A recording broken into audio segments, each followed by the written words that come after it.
everybody, I'm Lara Trump. Thanks so much for tuning in to hear all about the President's Week. President Trump is working harder than ever to bring tax reform to middle-class Americans, including the biggest tax cut in American history. This week, the president took his case to conservative leaders, seeking their support and pushing Congress to pass a tax reform bill. He said, "We need help to get our tax cuts through the House, through the Senate, and to my desk for signature."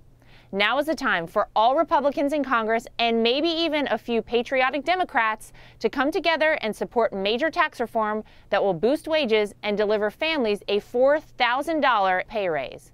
We must get Congress on board in order to deliver tax relief to hardworking Americans. Call and remind your representative and senators to support the president's middle-class miracle today. In the wake of congressional failure to repeal and replace Obamacare, the president signed an executive order promoting healthcare choice and competition across the United States.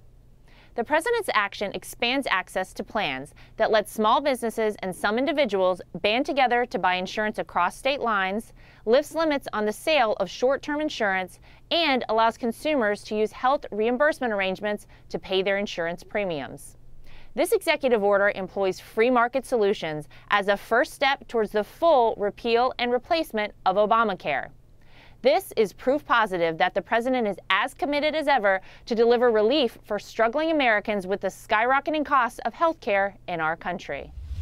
President Trump announced his administration's strategy for addressing the rogue regime in Iran. This includes neutralizing Iran's destabilizing influence and constraining its aggression, particularly its support for terrorism and militants. The president announced that he cannot and will not certify the Iran nuclear deal, and instead directed his administration to work closely with Congress and our allies to address continued threats from this country. Affirming that his first responsibility as president is to ensure the safety and security of the American people, President Trump called for bold steps to confront the Iranian regime's support for terrorism across the Middle East and ensure that they never acquire nuclear weapons. Happy birthday to the United States Navy.